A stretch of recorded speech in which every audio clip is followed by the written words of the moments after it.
If you're listening to the replay of this live, be sure to punch that like and subscribe button and let me know and drop it below your 2 cents as I go throughout the live.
Y'all, man. 2 cents be on point. She be on point, bro. Appreciate it. Blonde, for real. Appreciate She it. talking facts. Like, you the first one to say it.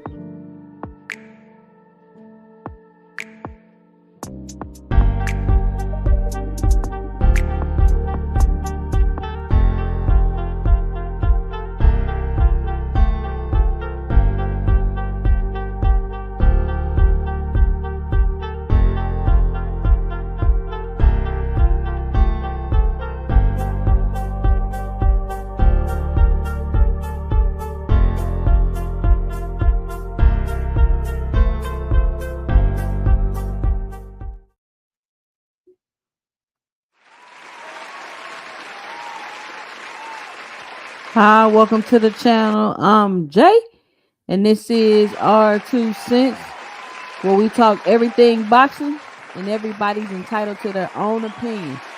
In today's live, we will be discussing Timmy getting destroyed. Is Saudi Arabia reign over? And Tank Davis never been a champion? But before we do that, make sure you punch that like and subscribe button. And make sure you let me know and drop it below your 2 cents as we go throughout the live. Happy Sunday, everybody. How is everybody doing? I want to thank everybody for popping out, coming to chill with me and talk this boxing talk with me this Sunday evening. Let's see who we got in the building. We got all things in the building. What's going on? All things. Zach B. What up, Zach B? Just do boxing. What's going on? Just do. What is going on? Got Cash Crypto, Miss Barbara D in the building. What's going on, Miss Barbara D? Who else we got? Valentine.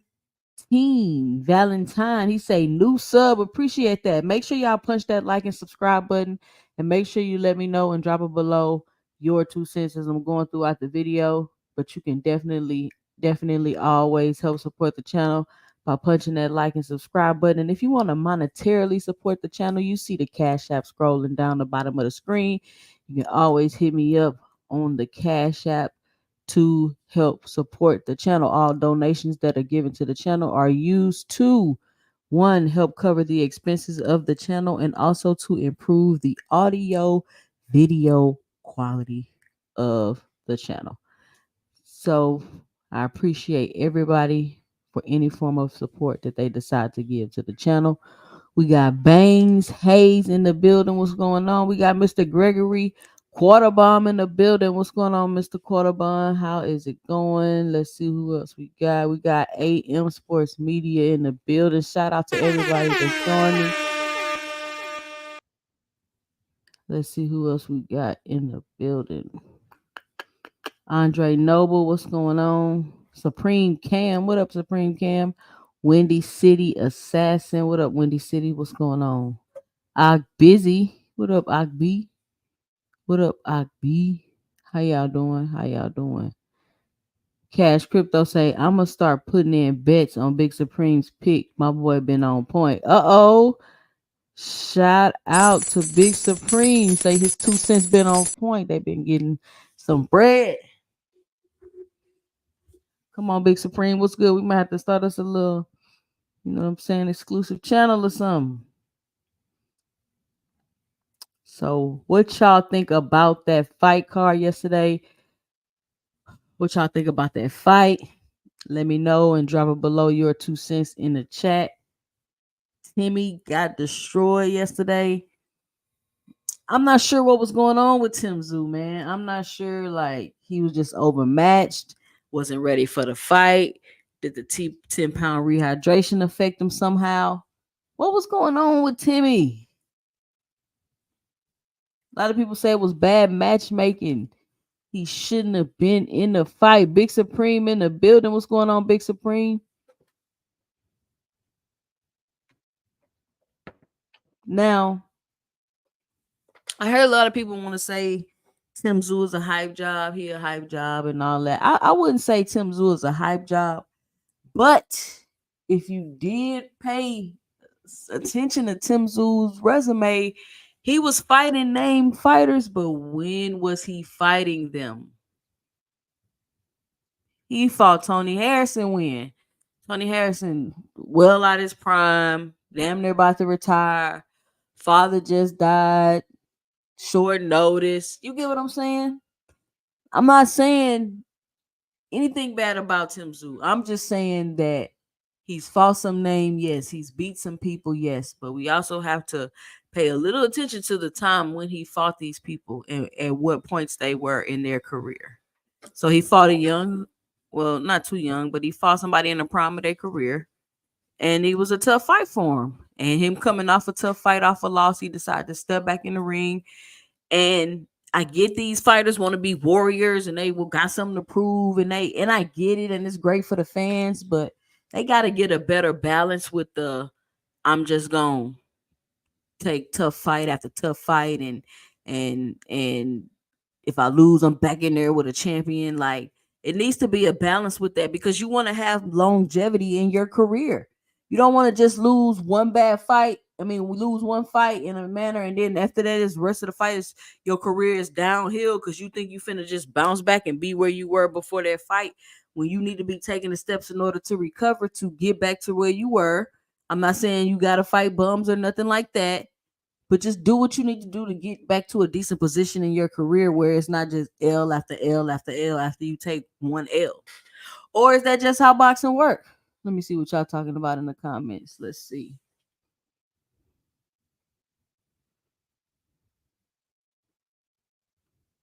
Got all things.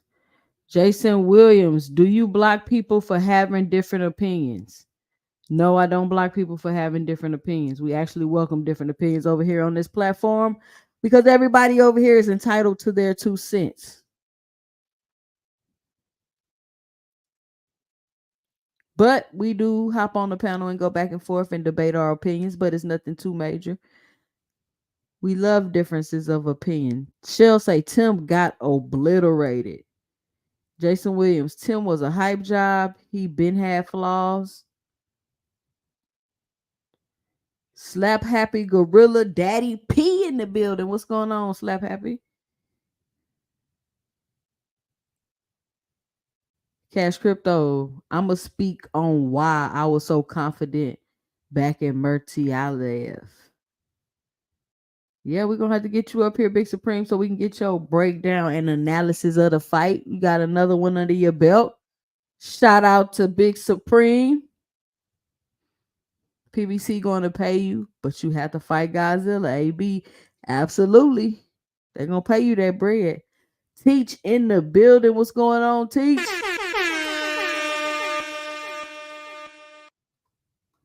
What up, Teach? Who else we got? I still fuck with Zoo. I got extra respect for fighters that duck no smoke. I feel you, Cash. Tim biggest issue his head movement and cavalier mentality. He should have used that to his advantage versus it being a disadvantage. I back Virgil to stop Tim Zoo too. Virgil 100% would have stopped him. What you think about Crawford, Big Supreme? Big Supreme, that's what I said. He got to get his head off center and stop trying to bulldoze motherfuckers from the jump. My question is, do these trainers not know they boxers need to get their heads off the line? Like, is that not like a basic fundamental? Like, get your head off the line, bro. Like, I be telling my son, that get your head off of the line. Like, I don't understand why somebody needs, it should be instinct for you to move your head when you know somebody about to throw a punch at you. I don't understand. Says Tim was irresponsible with defense. Hold the phone, Tim. Somebody said once he took that first shot, boom, like that was it. Like it was a wrap after that. He was like, he wasn't there no more. And I've heard rappers. I've heard fighters say when they get hit, like I heard AB talking about that Maidana fight. And he was saying he got hit in one of them rounds, and it was like 2 or 3 rounds. He was out. He don't even remember what was happening. He was just in there fighting off just pure instinct. And I don't care what y'all say about AB. That Maidana fight was AB's best fight. That boy was fighting for his life in there. Teach say, hey, I have something to say about Tank today. Okay. Okay. Windy City. Mr. Boxing Fanatic in the building. What's going on? Brandon House in the building. What's going on? Brandon, appreciate y'all for joining me this Saturday afternoon. Shell, what is up? I believe Ortiz would have been Tim as well.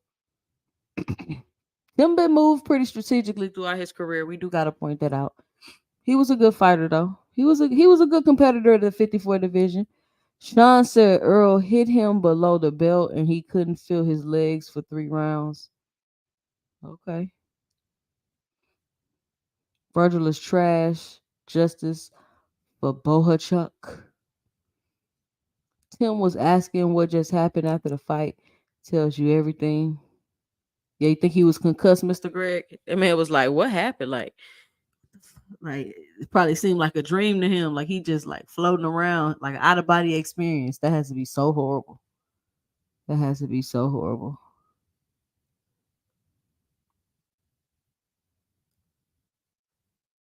Tim Zoo will never recover. Why you say that, Big Supreme? What was the runaway left hook? No, seriously. Was that nightmare? What's a nightmare? What y'all talking about? Bud won't take the fight. Too big and too strong. I'm looking forward to Boyachuk versus Madrimov. Listen, there's some fights to be made at the 54 division. Greg was asking me earlier, what do you think this does to the 54 division? I'm like, man, they may have messed up some plans, but it's a lot of competitive fights that can still be made at the 54 division. I mean, they did a great job building Tim Zoo. He messed up the bag. He should have took the no contest or whatever that last fight was gonna be and got out of there early. Instead, he wanted to fight in there with blood gushing everywhere, with his head busted open. Ended up losing the fight. It being ended up being in the tough fight. Might have ended up damaging himself psychologically, mentally, and emotionally. And now he's in another fight. Got his ass whooped. He don't even know what happened after the fight. Another mentally, emotional, physical ass whooping he's taken, two in a row. Big Supreme say he's not bouncing back from this. What do you all think? Let me know and drop it below. Because they say these guys is warriors. They warriors. This shouldn't even, you know what I'm saying? You a warrior. You should be able to bounce back, right? Right? You're a warrior. That's what you do. Fight, win or lose, you get up and you do it another day. You're a warrior. That's what the image, that's what we're supposed to think, that's what we're supposed to believe. But it's not, it's looking like these guys get one L, one tough fight, and they just not the freaking same. Fight game say PAB was right. PBC make you fight Godzilla. Says Tim may have been looking for too far ahead. Mr. Boxing Fanatic, why you ask? Fight game. Just shotting each other out. Broner got cheated by Maidana. Yeah. Hindsight is 2020, isn't it? Bud notorious for fighting guys with some kind of handicap. My bread would go on Bakram.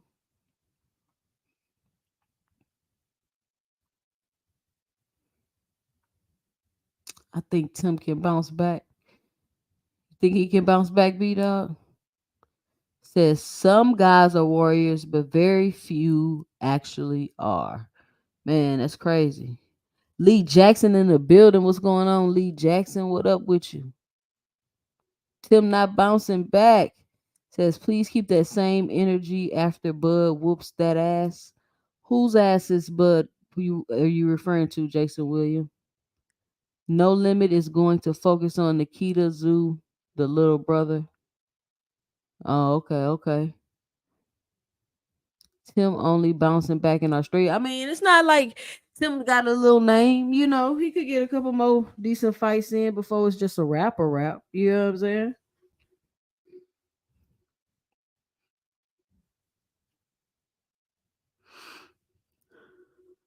Okay.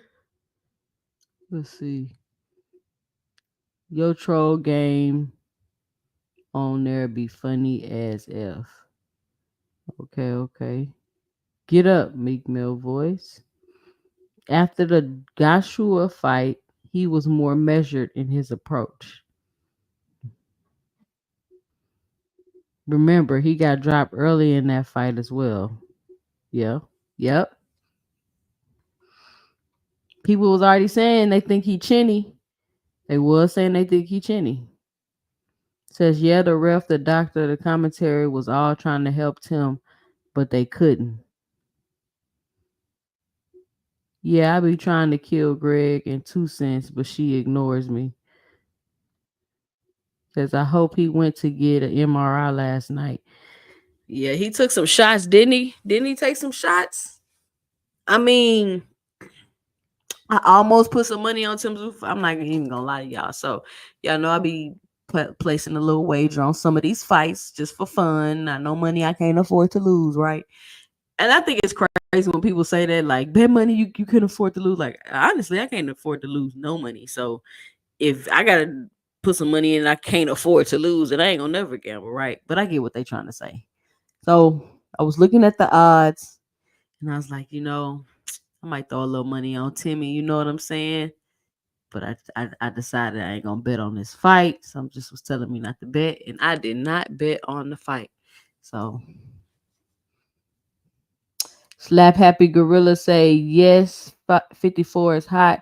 If the powers that be make the fights happen, Shelton Moore in the building. What's going on, Mr. Shelton? Tim's name isn't that big. That's why he was fighting in the hotel ballroom last night. Well, I think it's because it's he in America too. I think his name might be, you know what I'm saying? I think his name might be I think his name might be decent in Australia. I think they were trying to build him here in an American market, but I don't think it went too well for him. So we'll see what's next for Tim Zoo though. We'll see what's next for Tim Zoo. What y'all think? Um Switching gears a little bit, I just want to know what y'all 2 cents is about what Bob Arum recently came out and said as far as moving forward with Saudi Arabia, they will not be making fights here in America. What is y'all 2 cents about that? About them not making fights here in America? Let me drop the link. And part of it is due to the money that they lost during the Terrence Crawford fight. When people were trying to make it seem like, I don't know, people think because people have a lot of money that they're willing to lose money, when if that was the case they wouldn't have all the money that they have in the first place. So people with a lot of money only want more money. Like that's what they want. So no, people aren't willing to just lose an unlimited amount of money for the sake of other people that's not contributing anything. So I don't know why people even think that. So let's see who we got on the panel. We got Paid in Full. We got Paid in Full and Big Cream on the panel. What's going on? What's going on, 2 Cent? What's going on, 2 Cent? What's up, What up? What's What up? What up? What's up, beautiful? Chilling. Hey, I was gonna say, man, I think the person who was funding this shit over here, the Prince, I think he more so got tired of not getting a return on his investment, and shit, ain't nobody finna just keep throwing money at a situation and you just continuously losing money like that. Where I kind of figured that was gonna happen anyways. Like Yeah. I just didn't think that was. I didn't think him doing what he was doing was sustainable. Like, Yeah, I agree with Right. beautiful. yeah. I just didn't see it was sustainable. So I kind of figured that was gonna happen. I just didn't know. I thought it was like a matter of time of when it happened. Yeah, I see. So that's the thing. So now you're wondering about all these fighters, American fighters, like you see all these American fighters now, or some of these American fighters signing with like Eddie Hearn, and his main focus is UK fighters. And you got American fighters signing with him, and then you got all these promoters under the umbrella of Saudi Arabia. I'm just wondering, like, what is that going to do for the American boxing market Right. What's the purpose for them being in the first place? in the American market? Mm-hmm. I believe it's sports washing. That's what I No, thought. I'm saying I was thinking they were over here in America, so so the fans, because these fighters got American fan bases, that they will be able to make these fights and be able to grow their own fan bases, versus you taking two fighters away from wherever they fan bases are. You taking them all the way in Saudi Arabia, where nobody got access to them like that. You know what I'm saying? Like you're taking something away from a place where it was already available and putting it somewhere and being like, oh, now you got to do all this extra stuff to see it for tourism, when it was already available to me here. Mm-hmm. Now, I'm gonna keep my it 100. understanding about the about Turkey Al Sheikh, he's also involved in other Oh, they businesses. go my man Tish. I think Somebody need to mute. I hear some keys or something. That might be paid. Yeah, that's my fault. I think it's Disney he's involved with, and some other companies of that nature. Is that correct?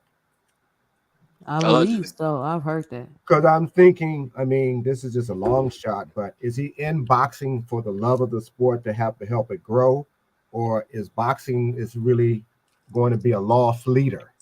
Because according to what happened with the Crawford fight, he's already lost $10 million, and it doesn't seem that there's any excitement anymore suddenly about him being in the game. So that leads to the question that I'm having, at least, is why is he in? Is it for other reasons other than that? Is he trying to use boxing as a loss leader for some of the larger business interests that he has? What's the reason behind it?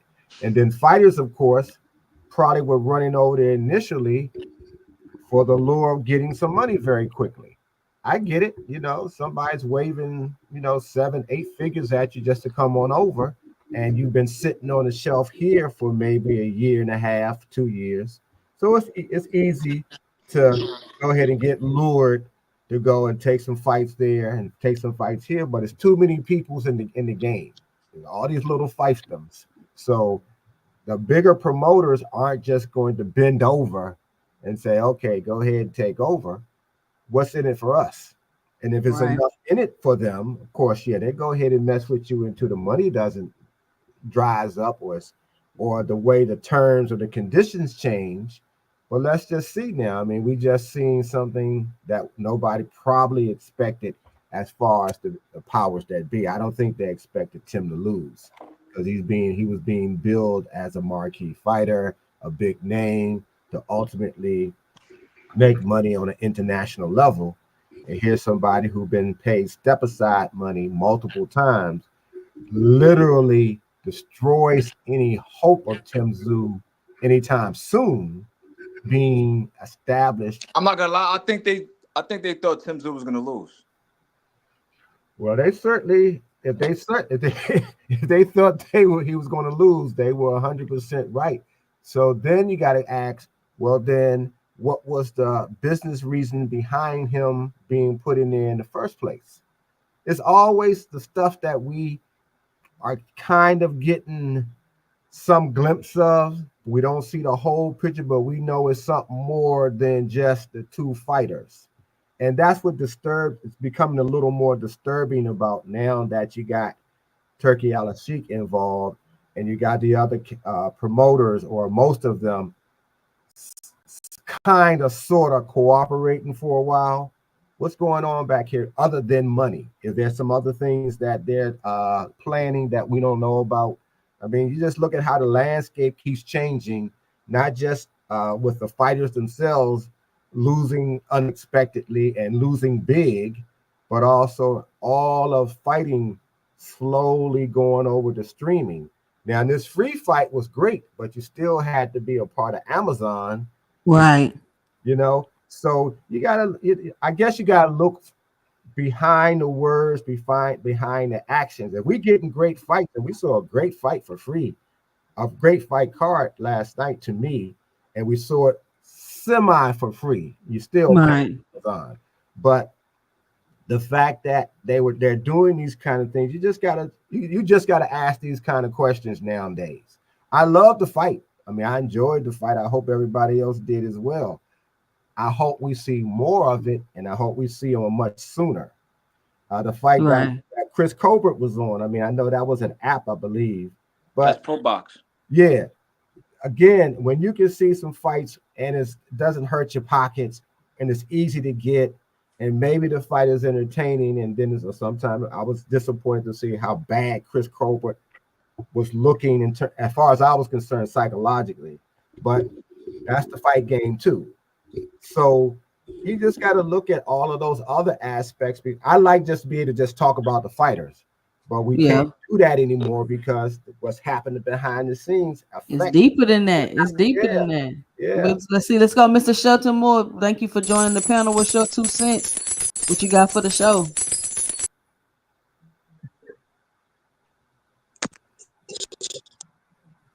Oh, shit. Yeah. Hello? Yeah, we hear you.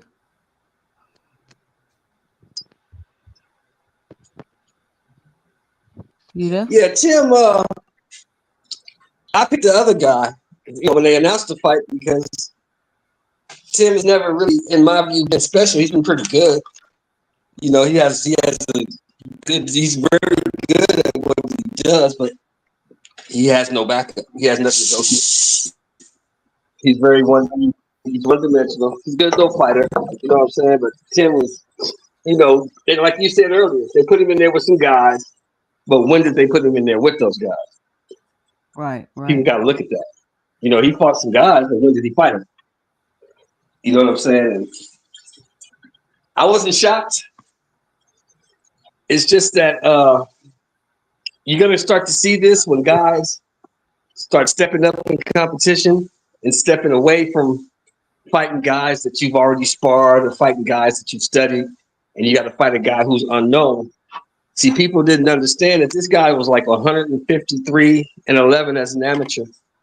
This guy had that belt for like 2-3 years and been taking step aside money because nobody wanted to fight him. Now you see why nobody wanted to fight him. I don't think it was a case of people not wanting to fight. I just feel like Charlo was in a mission to unify the belts, consolidate all the belts, and he got offered the Canelo bag. I think that Charlo probably was aware of his pedigree, but I feel like you're not gonna fight someone like that because the money's not really in it like that. Especially when he used to making $2-3 million Exactly. a fight. You're not gonna take the fight. Now I don't think that means that he was ducking him. I just feel that means that he just was I looking never for those said that. days. See, that's you just went there. I never said he was ducking because No, I'm I just saying. understand too, I just didn't like say you you said, did that. I'm just talking in general, bro. I'm not saying some you said that. I'm just guys saying. some guys are chasing money, and if it ain't no money in the fight, why take the risk? Just like the fight they was just offering Big Bang Zhang, they offered him Lawrence Bacoli. Bang said no. I'm in a position now. I'm 40 years old. I'm in a position where I can get a big bag, maybe a title shot. Why would I take the risk of fighting this dude? It doesn't make sense. You see Who what I was this? mean? Bacoli said who turned it down? Big Bang. Zhang said that. Zhang. That's what Yeah, the why would I game. risk fighting this dude? Especially he got Huh? a title shot. Yeah, I wouldn't do it either if I was him. That's Especially what at the his age, game it is, doesn't make no though. sense. The game is all about But you money. thinking, back in the day, you thinking about when the dudes was competitors. Dudes ain't like that today. These No, dudes ain't into competition. These I'm not dudes gonna ain't lie, into it was seeing like who's the that back best. then These too, though, dudes is bro. I into feel like getting that's paid. revisionist history to say that back then, guys. I feel like back then, boxing was a little bit more consolidated. You had Don King, you had Bob Arum. You didn't have so many different people involved in boxing back then. mm-hmm. It was more of like a monopoly, in my opinion. But when you look at Aaron Pryor, he turned down a Roberto Duran fight and he turned down a Sugar Ray Leonard fight. But that's the great Aaron Pryor. I'm not taking nothing away from him. I'm just saying, like, there were fighters back then that were avoiding smoke. That's But all I I'm why got did saying. he turn it down? Do I you got know why he turned it down? you 'Cause on I that. do. I mean, I hear Basically, all I kind of do. excuses for Aaron Pryor. I hear my It's fault, not an Greg. excuse. They wasn't offering him enough money. He That's wanted cat. more They money. offered him $1 million, bro. He wasn't making $1 million Nobody offered him back $1 then. million. They didn't offer him $1 million back then. They No, they did. They didn't. offered him 1 million, The bro. offer was 500,000. You got to do your research, young brother. No, The he offer was offered. Listen, 500,000, listen, bro. and he Listen, said listen. that wasn't enough. Again, don't try to little bro me, bro. I'm Roberto not trying to little Duran. bro you. Listen, I'm let just me telling you what talk, I know. bro. Let me talk, bro. Go Hold Roberto ahead. on, one Duran. mic, Go ahead. one mic, one mic. Roberto Duran, to my knowledge, offered him 500. Ray Leonard offered him 1 million. At first it was 750, then it went to 1 million. He turned it down. He blamed his manager. So am I not? Am I wrong about that? He didn't blame No, his no, yeah, manager. that's Just said that he exactly was what I trying to heard. move and stuff like Now that. that's what I heard. You told me $1 million. That's when I started talking. But that's exactly what I heard. What you said. That's exactly what I heard. but Okay. actually, Aaron tried to make the fight with Ray. That Aaron didn't turn down the fight with. As a matter of fact, Aaron ran up on Ray at the press conference, took over the press conference that Ray was having for a fight. I forgot which fight it was he was having. So Aaron was trying to make the fight, but Aaron didn't always have the best people in his corner to handle his business. That was the major thing that upended that fight with Ray, because Ray was supposed to actually start fighting when he turned professional at 140. Aaron was coming in at the same time. Now, allegedly, that was one of the reasons why they moved Ray from 140 to 147. Now, I don't know whether that's true or not, and I've never talked to Ray about that particular fight. But Aaron was trying to make the fight. So it wasn't him turning down fights. Now I don't know what happened, if there was anything that happened between him and Roberto Duran, but I do know for certain Aaron was trying to make the fight, and he's even stepped away from his people to try to force the raise hand. So that's what kind of scuttled that fight. I respect that, OG. And all I was trying to say was, or try to like illustrate is the same way, like you said, like the manager got involved, the finances wasn't right. It's the same thing that's happening today. I just feel like the You mentality. fading out, man. Sound like you far away. Oh, you can hear me now? Yeah. Yeah. All Can't right, hear so you, bro. Go ahead. I just feel like back then there was a lot of dudes ducking smoke too. But I just feel like the mentality is different now, though. Definitely, I agree with that 100%. The mentality is get money as fast as possible because they're looking at guys that came before them that doing very bad. They don't have no money.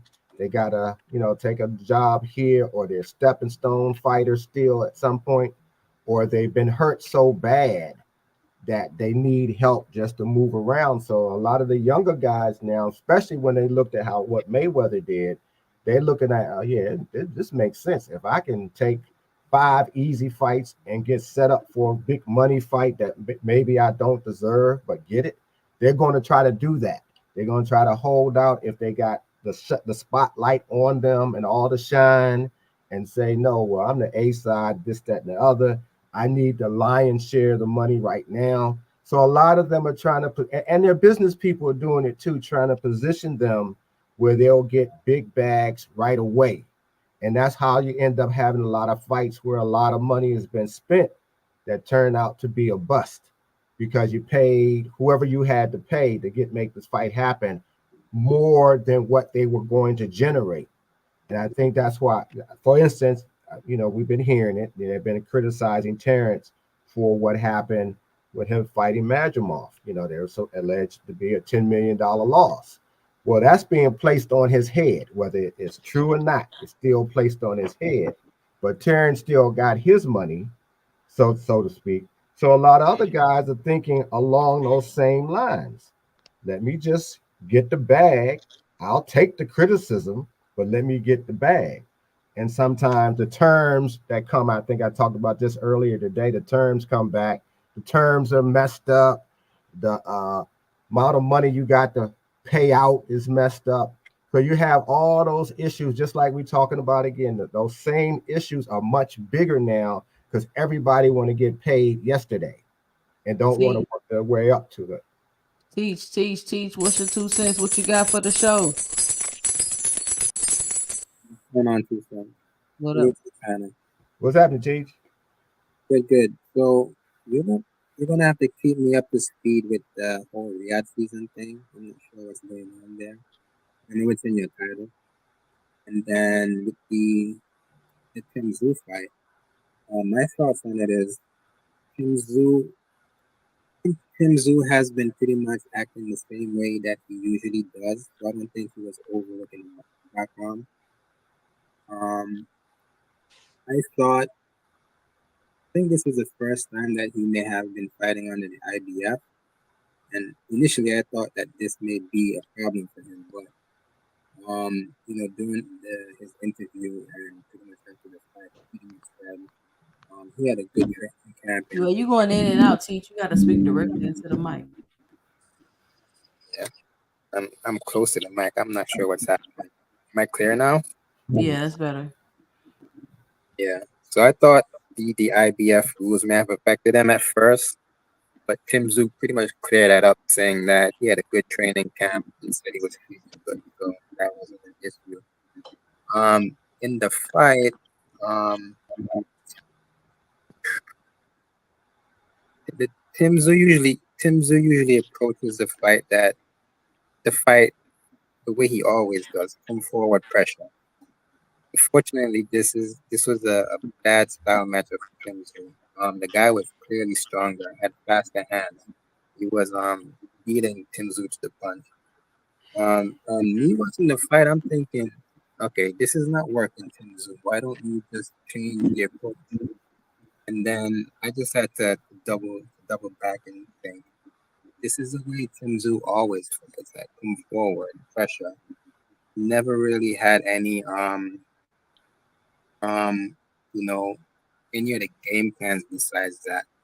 Um, he he does have some, but I don't think it would have helped him in this situation. For example, when he fought Brian Mendoza, he had a lot of head movement in that fight in the earlier rounds, and he had like a slight step back. So he was more defensive in that Brian Mendoza fight until he felt Brian Mendoza couldn't do anything, and he just walked straight through him. I Right. thought he should have implemented some of that in this fight. I don't know how much of that would have helped since Bakram was the longer guy, the bigger guy, the longer guy. He had a good reach advantage there.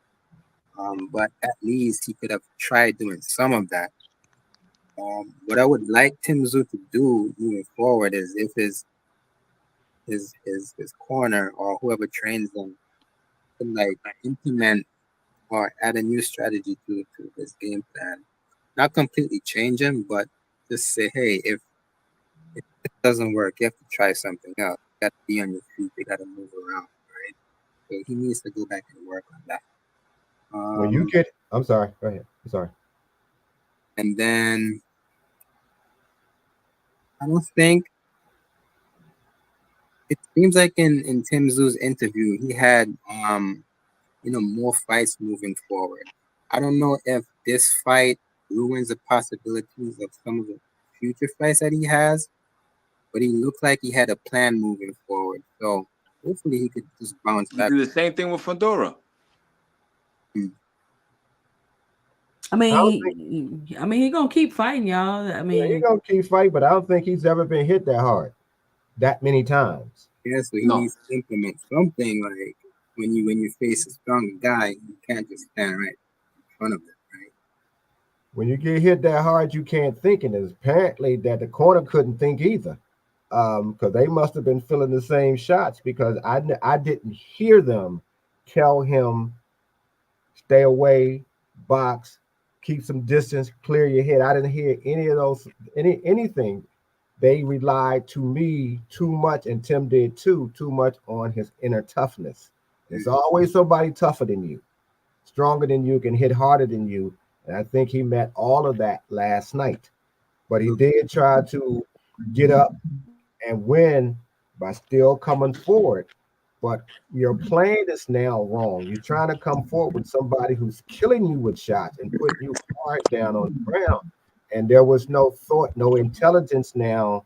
That's where your intelligence has to come into play. The corner got to say, what we was doing the last two rounds, bad.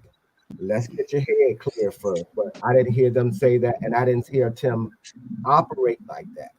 And that's I think earlier when he asking what happened after the fight is over, you don't understand what just happened to you. That's no, because that boy is concussed. yeah, you was concussed and I think you that's a bad idea right there. I think it's really bad that you interview a fighter who's been knocked out right after he got knocked out. I don't like that. Yeah, I yeah. agree with that. Yeah, it does show you in a horrible light because now people are looking at you just like I am. I'm looking at you. What you don't know what would happen to you?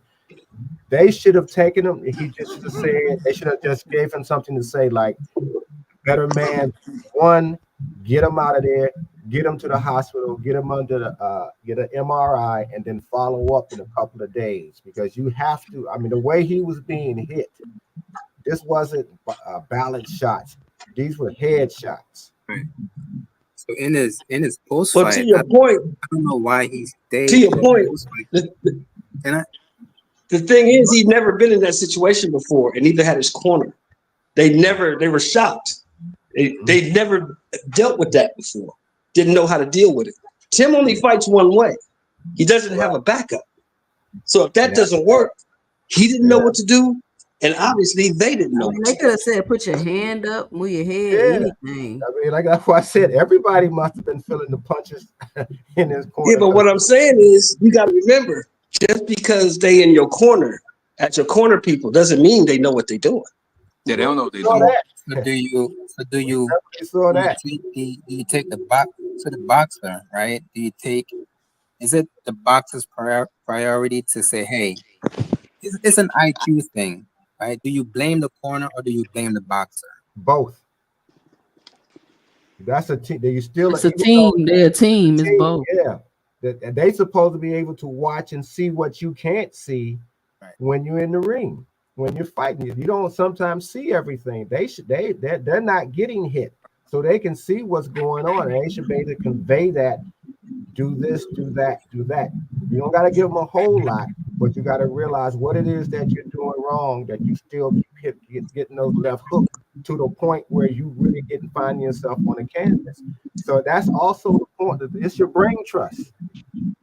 So y'all all revel in the victory when you win because everybody's working together in sync.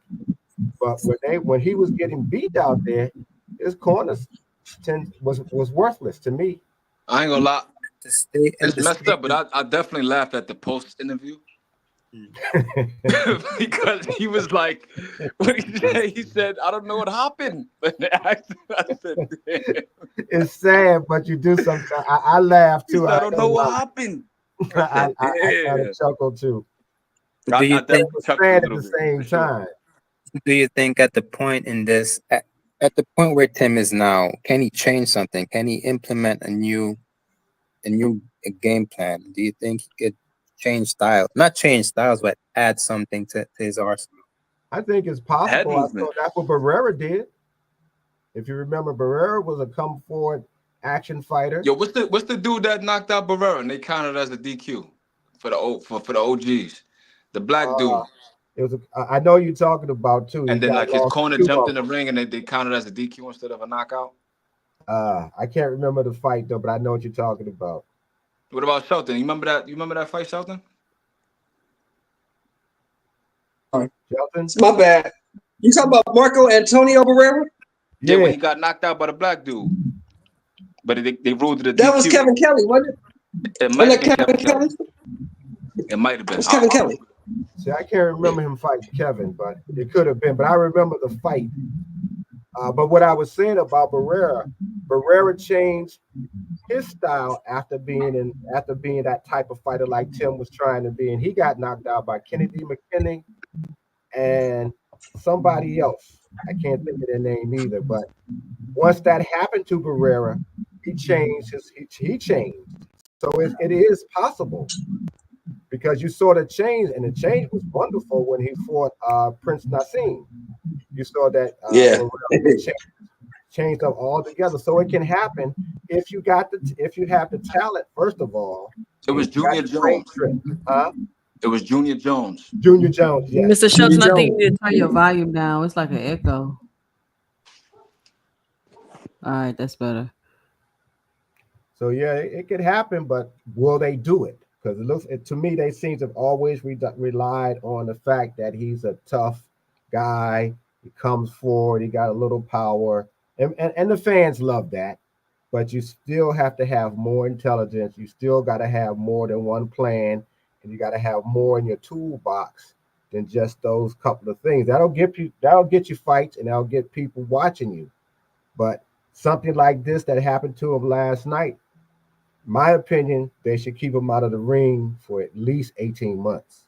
Wow. Watch A him long layout. because he was being hit. But you got to look at how many times he got hit in that short period of time, where he got hit, and how hard he went down each time. And then you got to look like, you suffered a concussion. And you were talking like that. If you remember when Timothy Bradley had that last fight and they were Provodnikov. interviewing him? Yeah. And you were like, why isn't he at the hospital now? Now, Tim's okay, luckily, and I'm happy for that. But you still have to consider the damage that takes place when you're getting hit in the top of your head that many times in that short period of time. So I would pull him out, and as we know, it takes forever for fights to get made anyway. So I would say it would probably be about 18 months. I would. You just I think he relax. needs a new trainer, a new corner for sure. I think he All of needs to those get rid of things. them.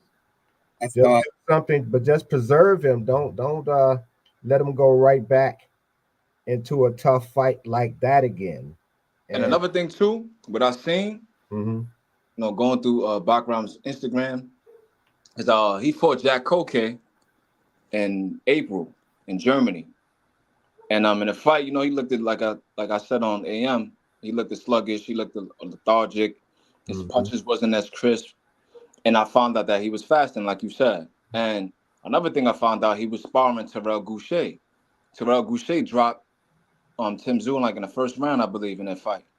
So I felt like Goucher had to give him some tips on how he fights. And I felt like Tim Zhu just was overlooking him. If you look at his Instagram right now, he's going Rolex shopping. He's meeting his father, doing meet and greets. They drinking. They in lounges. They at car shows. I'm like, this dude not taking this fight serious, man. So you And think if he you was look, BSing? You think he was for BSing? sure, because if you look at Bakram, if you look at the last 20 posts on his Instagram, he's in the gym, he's doing road work, he's running, he's doing track, he's sparring, like he's in the gym like constantly, 24/7, 24/7. Then I look at this dude's Instagram, he's partying, he's doing cheers, he's doing toes, he's talking about Canelo, his next fight. I'm like, oh, he's not focused, bro. I This mean, dude punches way Damn. too hard. His hand speed is very underrated. He has a nice uppercut, check left hook. I'm like, I think he gonna stop him. And I told everybody in KQC chat, like, yo, look, I think this is an upset. I don't think it's going past 6 rounds, bro. And everybody's like, nah, I don't know about that. I'm like, all right, y'all gonna see. This dude, there's something about those Russian Muslims, bro. Whether it's Beterbiev, whether it's Bakram, Majimov, Bivol, like they're just built different. Like the It's a mentality they discipline. have, the Well, It's a discipline. VA Yep. VA Money Group, and I don't know if y'all familiar with VA Money Group. What I know, he I know who stands I on know the who VA situation. is. He says that fasting stuff is nonsense. These dudes have one punch KO power one fight, and I power the All next. right, so the reason why I believe the fasting because Jack Koke's never been stopped. He fought Derevyanchenko, he fought Demetrius Andrade, he fought Selecki, like he fought a lot of good fighters. He just never could get over the hump. He actually stopped him. He's the first person to stop Jack Koke. And if you look at the fight, he fought the same exact way. He looked at drained. He looked at a little famished. So that's just my opinion. I they believe don't people that he who was never fasting for sure. fast don't understand what's happening to your body while you're fasting. So that guy I think I know what doesn't. VA is insinuating. I know what he's trying to say, but he's not right there He's as trying to far as say I'm that concerned. snack power. Yeah. But the He's on discipline, snack. That's what he insinuated.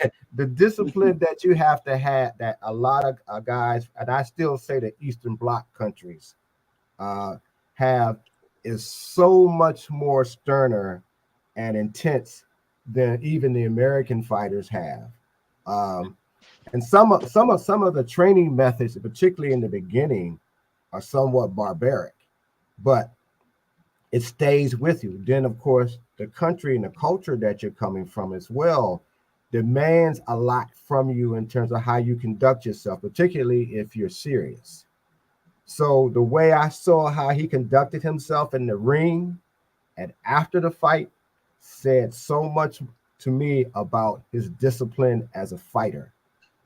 You wasn't going to see, at least at that point, him doing the Rolex shopping and the car shopping and the club. Doing way too much.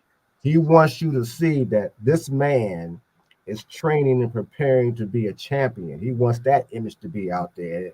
And it might not always be very flashy and popular, but that's what got him to win.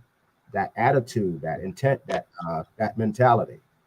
And a lot of American fighters today don't necessarily have it in them. They like to do the talking, but they rather you see them with the jewelry and the cars, and they want you to see the flash because that's what sells. But that doesn't always keeps you in a fight. But then when it's time for them to fight, it's always some craziness. I'll send you the contract, you do this and that and the other. And so the fights don't happen where these guys over there, they hungry. They're ready to Even fight. the Japanese guys, like that's why I say I respect the whole culture. Like, I just feel Yeah. like American boxing, I feel like it's dying because of the mentality. And I feel like the Japanese dudes, the Cubans, the Eastern Bloc Russians, and the Ukrainians, they're really taking the sport serious. Like they're not drinking, they're not smoking, they're not sleeping with a bunch of women. They're in the gym. They really dedicated to the sport and they respect their opponents. With Mm-hmm. us, it's like we overlook this guy, we overlook this guy. Like for example, Cameron, I ain't gonna try to pronounce his name, Chukhadzian. Everybody's calling this dude a bum, but he's a Ukrainian slick slick footwork. It's not that he was a bum, it's that Boots couldn't cut off the ring. And I don't like when someone is unknown, they're automatically labeled a bum.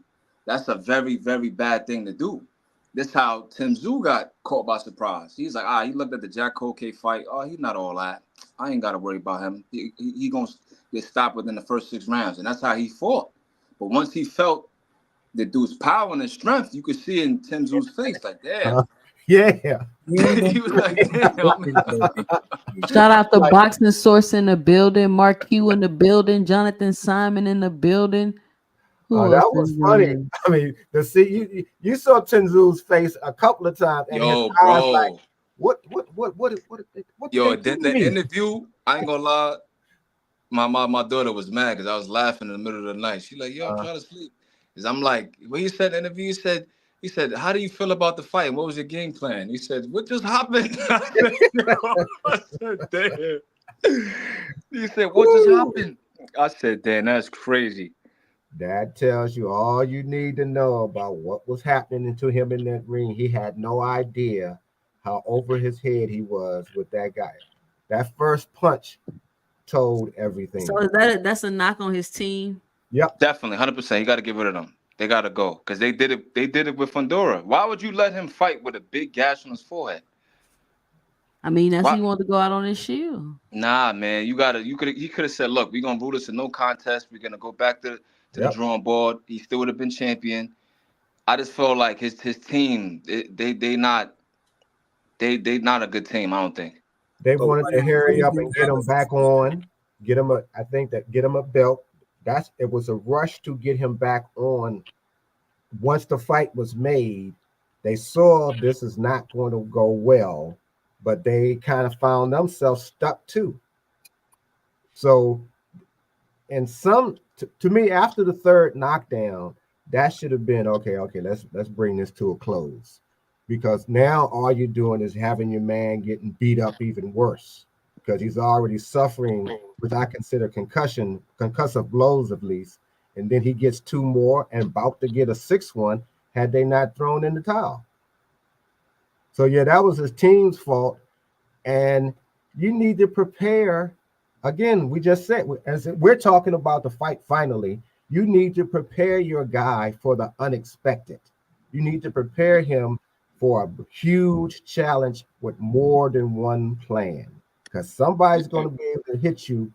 And because I think he was taller and longer, so there was always those possibilities, bigger possibilities, and you didn't understand his punching power until you got the sort of first punch.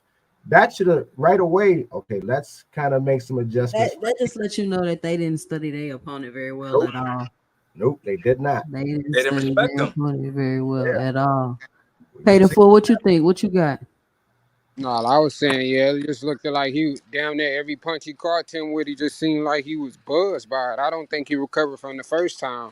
And then at some point, I just felt like with his team, bro, you just like he was taking unnecessary punishment, bro. Y'all know y'all was out of the fight. You know what I'm saying? It wasn't. I don't feel like. Yeah, it was just nasty. I didn't like him taking all the damage, man. That was just unnecessary. and So that's for me, I Yeah. think yeah, he definitely need to reconsider who his team is, or have a sit down with them boys, because yeah, they ass is tripping. He waited all the way too late to throw in that towel.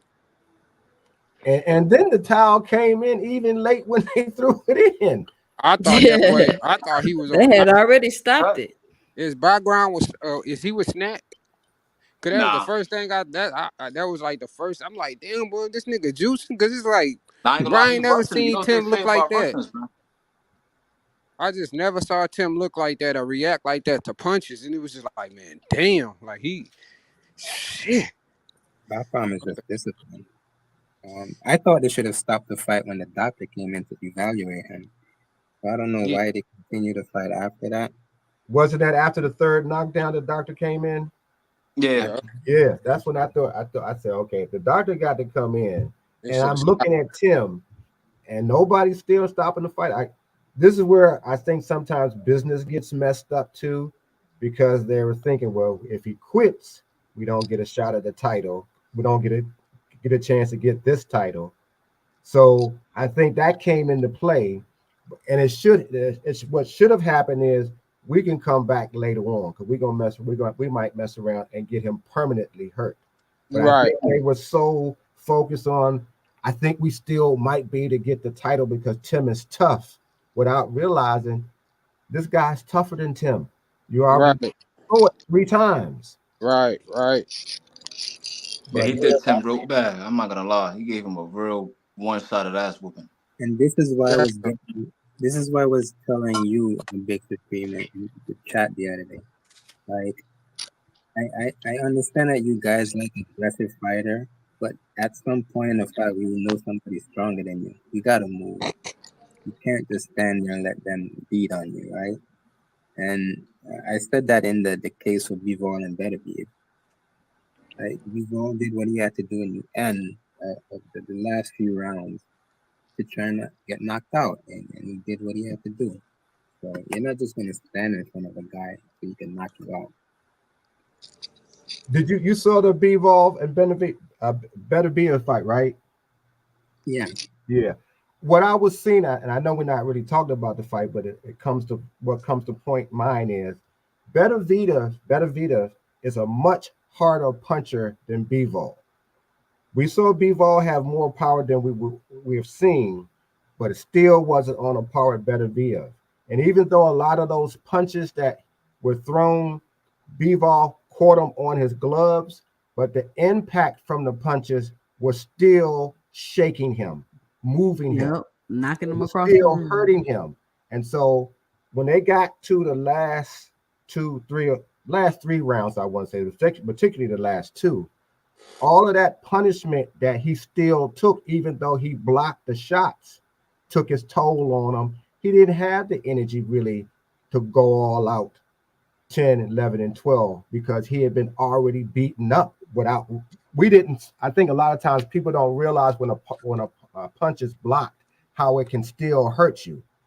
If you remember the Winky Wright Jermaine Taylor fight, even though Winky was blocking those punches, you saw how red he was every time Jermaine threw a punch and hit him, even though it was blocked. Well, the same, it's like if you got a bulletproof vest on. You might stop the bullet from penetrating you, but the impact gonna still hurt. You're gonna still get bruised and you might even get some bones broken. And that's kind of the power that we're looking at when a guy gets hit, especially when you get hit flushed and you look like Tim was looking like, what did I just get hit with? And what just happened?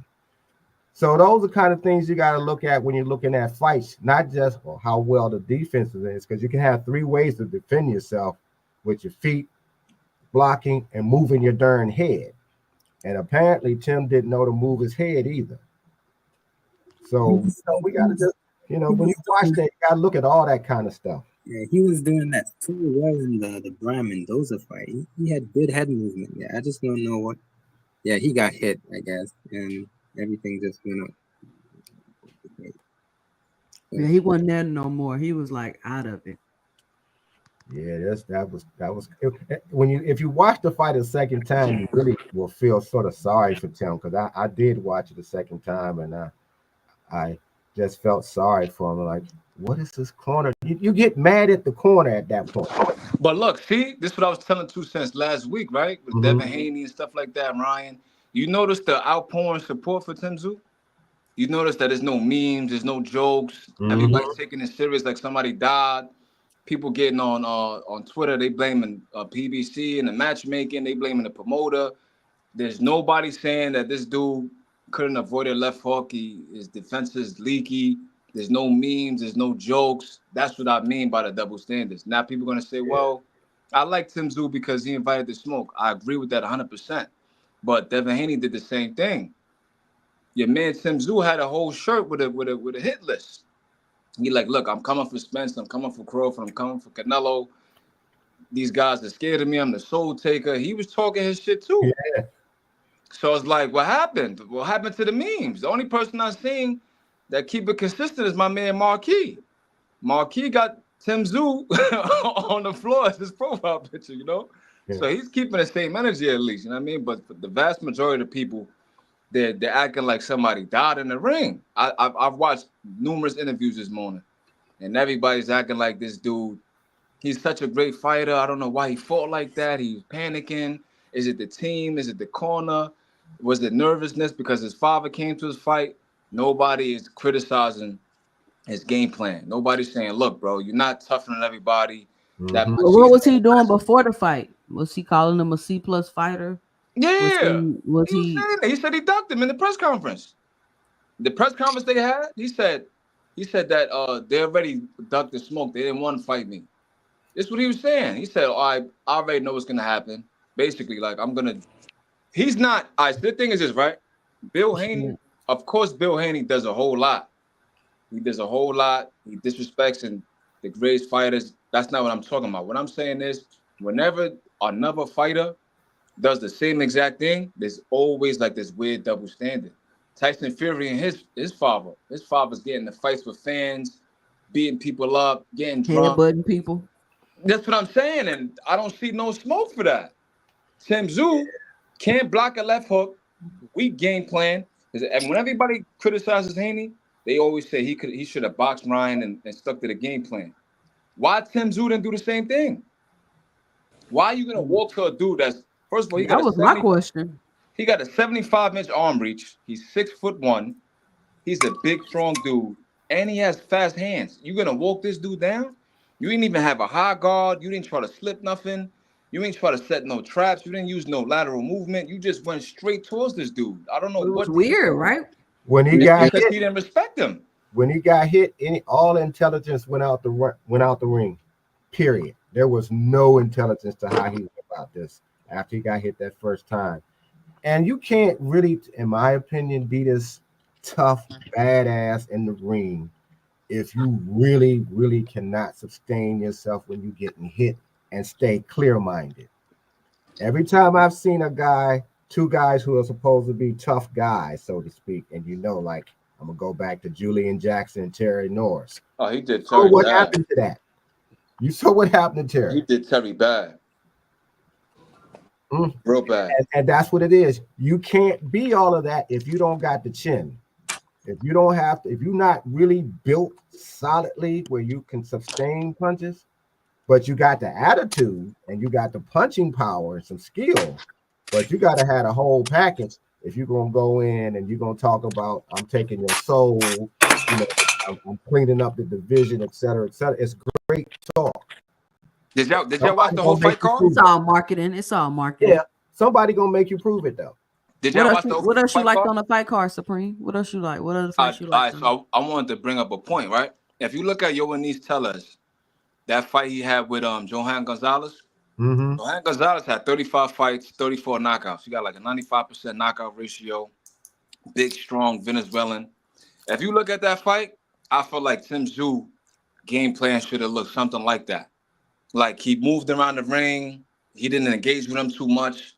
He went to the body, he pivoted, he tied him up when he had to, and then round the fifth, sixth, seventh round, he just started letting his hands go, and he got him up out of there. I felt like that's what I thought he would do, and I was telling everybody. And Tim Tszyu meets this dude in the middle of the ring, and Bakram doesn't take a step back, he's in trouble. And the first thing he Mm-hmm. did, he threw that overhand right, and he caught him, and Bakram just looked at him like, all right, that's all you got? And then just started whipping his ass. That That's could be basically what scary. happened. Hey, I got a question though. Hey, 2 Cent. Like, What's up? I'm just trying to understand, like, when do fucking just become like this totally off topic between the Tim Zoo and situation, but it's like at this point, bro, I'm really thinking this nigga really is obsessed with Tank. Like Gary Russell, Who? like he don't do no like an interview probably don't even ask him the question and he just bring the man's name up. Like, bro, like it's damn near giving me vibes of exception. Like, bro, like Yeah, why I you keep don't talking about? I don't know. At first, I was like, why he keep talking about Tank? But then I'm like, maybe he trying to get a fight with Roach after the Tank fight. Maybe he gonna go to 130, try to fight him for his belt or something. Because other than that, if that's not what you're doing, then I don't even understand why you speaking. Like You you're Ex- talking you're about nowhere Gary? you're nowhere near available for this fight, bro. exactly, and that's my thing. Like it ain't even no fight coming up or nothing like that. He's saying at least I respect Roach because Roach responded to me. Bro, I'm not giving you what am I giving you energy for, bro? Like I think he keeps saying I think Tank a bitch, this and that, this and this and that. Like, bro, like man, that it He's just be trying to talk his Uh, way messy. into a big so let payday me versus Yeah, putting let himself me in Talking address my about position. man Gary, Shell real right? quick. Y'all talking about Gary, right? Yeah, talking yeah. about Gary. Yeah. Well, he don't have Like, any choice but to try to talk himself into a fight. Because But when it's the like last time you seen him? But it's like at this point, bro, the man's not even responding to you, and you just continuously saying the man's name for what reason? So we could be talking about Gary. there are 2 cents. Yeah. And ain't no. But and my thing You is agree this: with you never. Even, oh, my go fault, ahead, my Peyton bad. before. Go Nah, ahead, my go ahead, fault, go ahead. Peyton You before. good, My bro? fault. Now go ahead, Peyton. No, no, I thought you was about to say something on the topic, but no, you go ahead, bro. Nah, go ahead. I fall Oh, back for fool. I was just saying, like, bro, like it just I'm getting obsession vibes when it comes to that situation. It's just like, bro, like let that shit go, bro. Like you ain't even fought at 135 for you to even be saying all this shit. Like he one of them drunk ass uncles that used to be. They always talking about what they used to do and shit. Like you used to be a champion, you're not no champion no more. So what are we I talking don't about? know if he feels entitled to the fight or But don't y'all remember when he was going at Terrence? Yeah, Then he slapped Terrence or something like that. This is some years ago, but that's I think that's he the punched him or story. something. And he said he slapped him at a training camp or He something. said he slapped this bro. He But said he he's slapped been Bud. going. He's been going at everybody that's around. I guess I want to say from 147, 140, 130, 135. And Gary's down there, and he's a nice guy. If you talk to him and his brothers, but Gary ain't been in the ring, and people will forget about you. So, however, in this day and age, however you can get people to start talking, even if it's talking bad about you, if it's in the forum on which you operate, which is boxing, sooner or later somebody gonna say, "Well, let's put Gary in with this fighter or that fighter," or somebody gonna call Gary out because he's talking, and maybe a fight get made that way. But I think that's what's going on because he ain't been in the ring. What last maybe 2 years? It seemed like yeah, he damn got near going blackballed. on 3. Yeah, They be saying that he got blackballed. It's I starting think to I seem think like that. Gary just doing business. I think he's just trying to do some business. Yeah, Yeah, that's all we're Yeah, gonna because say. Why would for he him to get only fight blackballed one though? time in Why four was years is Gary crazy. blackballed though? Why does he I feel don't like know he was what's going on blackballed? behind the scenes, but judging by his persona on camera, I can imagine how he is off camera. Then the stuff yeah. about him fighting Bud and getting into situations with Tank, because I think they had a brawl at an event one time. So I just feel like he did something behind the scenes because he's too special of a talent to only have one fight in 4 years. they That nigga's Yeah, Well, almost he super got been special. into injured it. though. They Say it almost got again. into it down here. Say it When again. Two Tank, cents. He been injured. I think that's why he been out. I mean, he had a shoulder injury, but Devin had a rotator cuff injury. He came back into it. So I just feel like there's something going on behind the scenes that we're not privy to that's making him that's so what I bitter. think. Cause he ain't fighting at all. Like literally, And like yeah, he's no mad bitter, fights. bro. He's super bitter. And I think it got something to do with Floyd. I think because Floyd said when he was calling out Tank before, I think Floyd said they said something about like, are you gonna give Gary a fight? And he said, no, dog, too disrespectful or something like that. That's what I'm saying. He's probably mhm. doing a lot behind the scenes that we don't know about. See, a lot Yeah. of stuff happened there. Remember when Tank fought on the card where Mick Mills was there and the Yup. Russell And they brothers got into it. They get got a brawl. into it? Got to a brawl. Yeah, and then he disrespected without recognizing the mayor because they had to rush the mayor out of there because she was sitting initially in 3 seats in front, and when all that mess started, they had to rush her up Yo, out this of there. dude hates Tank, bro. Yeah. Yeah. This That's So dude the in the all vibe. that comments hate kind of Tank, bro. stuff will come back on you, and you don't even realize it until you realize you ain't been in the ring and ain't nobody, your phone ain't ringing. Right. And then Because for boxing motherfuckers is extremely political. Yep. it is. And then for motherfuckers to sit here and say, Gary would have been a better fight than Lamont Roach when this nigga ain't even been in the ring. Like, bro, it's like people fucking make up shit for what? Like, I don't understand it, bro. Like, if Gary was active, yes, I would choose that fight over Lamont. But the nigga ain't been in the ring in damn near going on 3 years. So, what we talking about? Are we on the Tank topic now? Yeah, and you know that No, the newest thing is saying Tank's never been a champion or never fought no champions because apparently they've taken the WBA championships off of yeah, BoxRec. and it's the prime example That's why true. I I don't say know like why they did that. this the prime example. 2 Cent. Hey, if you go back and you think if y'all all watch Fanon, right? Or some of Mm-hmm. y'all Kinda. watch it. Okay, so Fanon had made a statement regarding Al Heyman, and Blue Blood literally went and said that Tank's team, quote unquote, now is blaming Al Heyman. But last I checked, Fanon is not a part of Tank team. Like it's like, bro, you just really Oh, I made don't that even shit watch up. Blue Blood like that. That's what he said. Yes, he really said that shit. Like he really went back and said, yeah, Tank's team coming out now, they're trying to blame But Al he was Heyman talking for the about Al fights. Heyman and the marketing had nothing to do with the fights. Exactly. But he trying to say Fanon is basically Tank's team that's talking or blaming Al Heyman. Which Right. Fanon said it in his video, basically was saying, like, I don't know what he's talking. He didn't say his name, but I knew exactly who he was talking about because I knew who said it. So it's just like, bro, like niggas really be out here lying on people, bro. Like just making shit up. That's crazy. The two Another It's thing sides. too. sad. My man Teach, he wanted some smoke. I forgot what it was about, so that's why he hopped up here. So I ain't Oh, let him what's up, forget Tish? that. You say you got some Tank smoke for us? What He you said he got? wanted smoke. I forgot what it was, but I'm What you inviting the got, smoke. Teach? What you got, Teach? Let's go, Teach. Let's go. I just wanted to continue the conversation you guys had on. Was it Friday? I Yep, think Friday. so. Yeah, Friday, and about the opponents Tank is picking, right? So I just Mm-hmm. wanted to continue that conversation. And I Uh-huh. mean, I might ruffle some feathers, but it's no hate. No, you good, bro. Come Speak on, out, bro. speak What's your up? What you piece. got? Now So, talk your talk, because you so said you my want to smoke. yeah, so my opinion on the whole situation, right, is so I think Tank is not actively seeking the big names, right?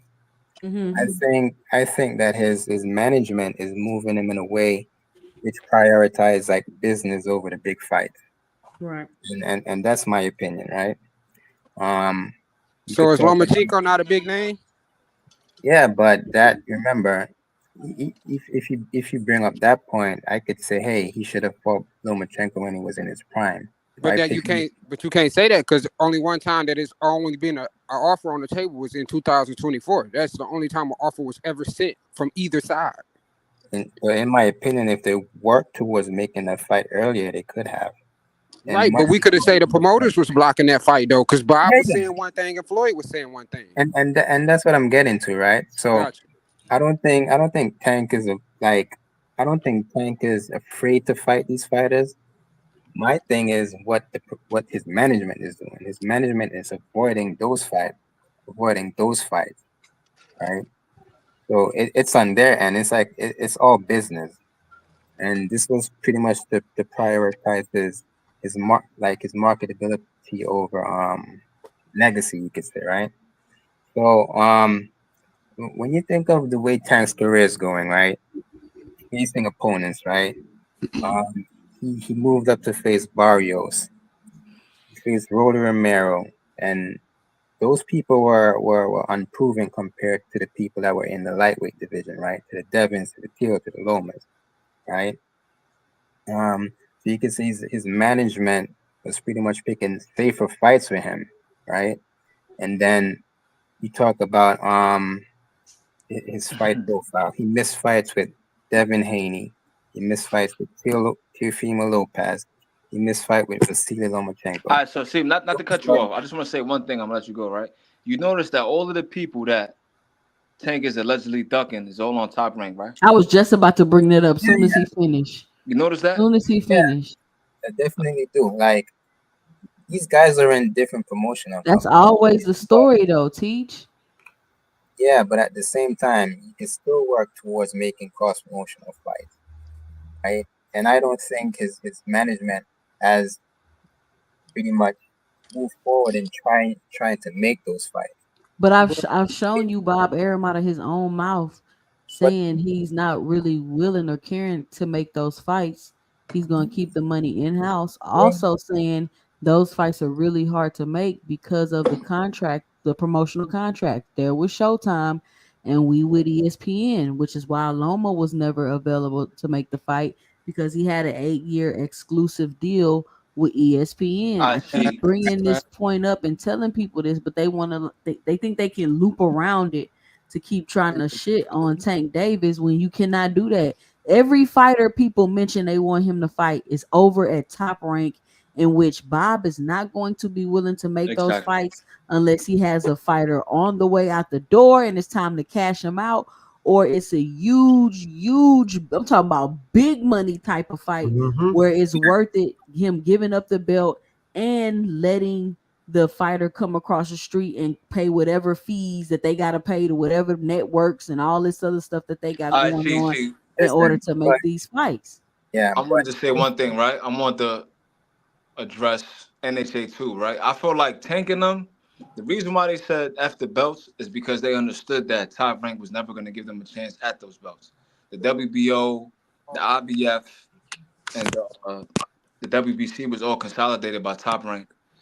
I don't think he was ever going to get a chance to get those fights. So I feel like them saying F the belts was a defense mechanism, in my opinion. I do believe that Tank wants to be unified. I do believe that if he could, he would want to be undisputed. But the politics of boxing is getting in the way of that. So when people say that Tank is ducking, it don't make sense to me because if you got Devin, Shakur, Tiafimo, Vasily, all of them are under the same promotional company. Tio never fought Shakur. Tio never fought Haney.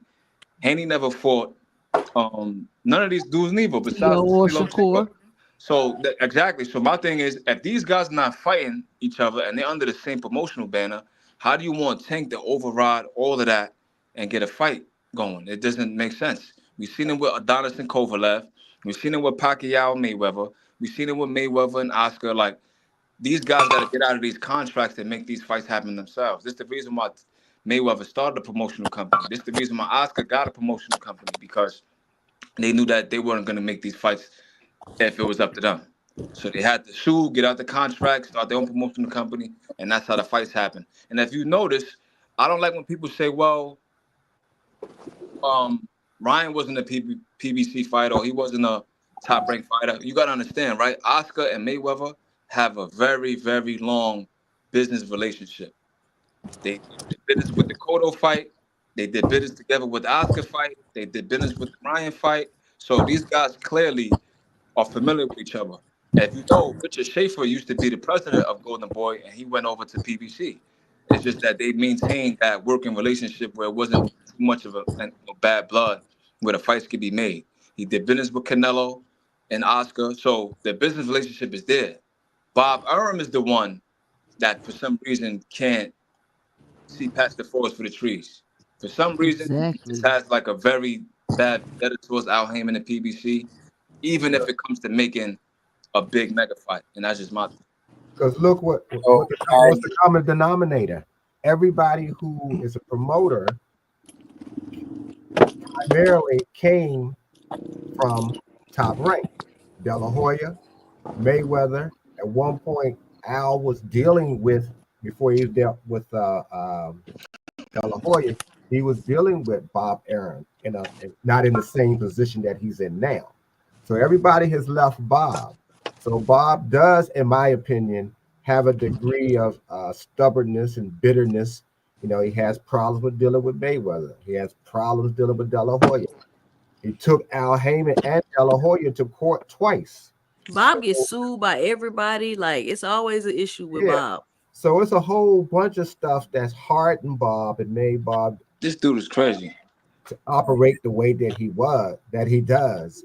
And even if you go all the way back to when he had to deal with Don King and how acrimonious that became to the point where Don was actually trying to get Get him out of Bob there. deleted, you know, He and tried to get him out of Bob there. had to John step Gotti said in. no. So those are the kinds of things that still affects the fights too. I mean, I believe Tank would beat probably all of them. It would be great fights. But when you got, like I said, you got one person who got some issues in terms of who he will do business with. It has to be so much money on the table that everybody who's going to be involved, who has some kind of influence or some kind of say, get their piece that they're satisfied with, even if it's network. Because you remember when Tyson and was it Tyson? I think it was Tyson and Lennox. All the trouble that they had to go through to make that fight happen with HBO and Showtime and the different promoters. Everybody had to get a piece of the action, or the fight wasn't going to happen.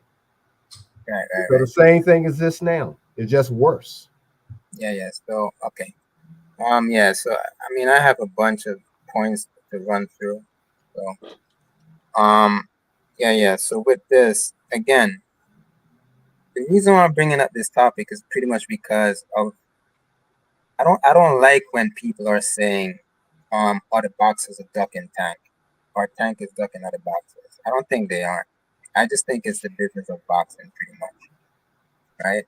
And I think that at the same time, the fans they don't want to put they don't want to put any sort of accountability on what the marketing team up to him. They just So teach. think, I gotta. yeah, So I pretty. got to say, So go ahead. My bad. Let him yeah, finish. Pay. Go ahead, teach. Finish up.